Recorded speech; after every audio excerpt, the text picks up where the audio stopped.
राधे राधे दोस्तों, मैं आपको रविवार की कथा सुनाने जा रही हूँ।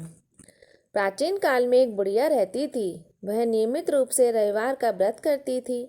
रविवार के दिन सूर्योदय से पहले उठकर बुढ़िया स्नादि से निवृत्त होकर आंगन को गोबर से लीपकर स्वच्छ करती।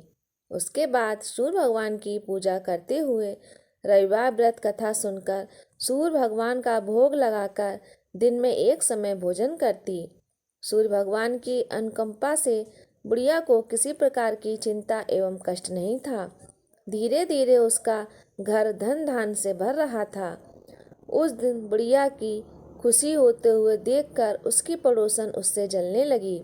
बुढ़िया ने कोई गाय नहीं पाल रखी थी, अतः वह पड़ोसन के आंगन में बंधी गाय का गोबर लाती थी।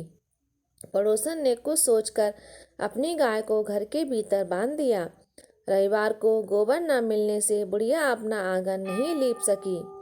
आंगन न लीप पाने के कारण उस बुढ़िया ने सूर्य भगवान को भोग नहीं लगाया और उस दिन स्वयं भी भोजन नहीं किया। सूर्यास्त होने पर बुढ़िया भूखी प्यासी सो गई। प्रातःकाल सूर्योदय से पूर्व उस बुढ़िया की आंख खुली तो वह अपने घर के आंगन में सुंदर गाय और बछड़े को देखकर हैरान हो गई। गाय को आंगन में बांधकर उसने जल्दी से उसे चारा लाकर खिलाया। पड़ोसन ने उस बुढ़िया के आंगन में बंधी सुंदर गाय और बछड़े को देखा तो वह उससे और अधिक जलने लगी। तभी गाय ने सोने का गोबर किया।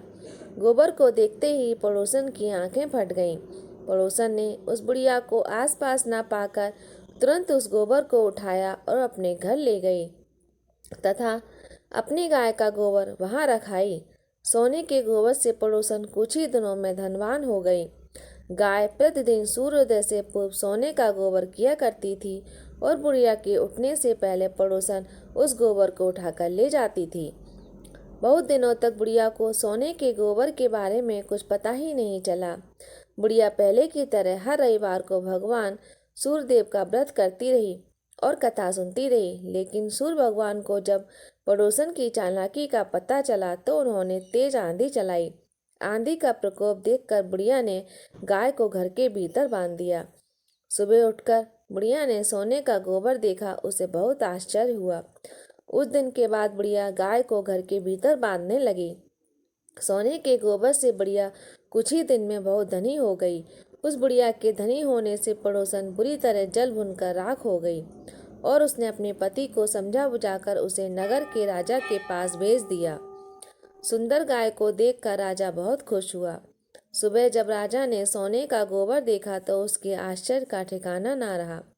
उधर सूर्य भगवान को भूखी प्यासी बुढ़िया को इस तरह प्रार्थना करते देखकर उस पर बहुत दया आ गई। उसी रात सूर्य भगवान ने राजा को स्वप्न में कहा, राजन, बुढ़िया की गाय व बछड़ा तुरंत लौटा दो, नहीं तो तुम पर विपत्तियों का पहाड़ टूट पड़ेगा, तुम्हारा महल नष्ट हो जाएगा। सूर्य भगवान ने स्वप्न से बुरी तरह भयभीत राजा ने प्राप्त काल उठते ही गाय और बछड़ा को बुढ़िया को लौटा दिया। राजा ने बहुत सा धन देकर बुढ़िया से अपनी गलती के लिए क्षमा मांगी। राजा ने पड़ोसन और उसके पति को उनकी इष्ट दुष्टता के लिए दंड दिया। फिर राजा ने पूरे राज्य में घोषणा कराई कि सभी स्त्री पुरुष रविवार का व्रत का नियम करें। रविवार का व्रत करने से सभी लोगों के घर धन धान से भर गए। राज में चारों ओर खुशहाली छा गई। स्त्री पुरुष सुखी जीवन यापन करने लगे तथा सभी लोगों के शारीरिक कष्ट भी दूर हो गए। जय सूर्यदेव।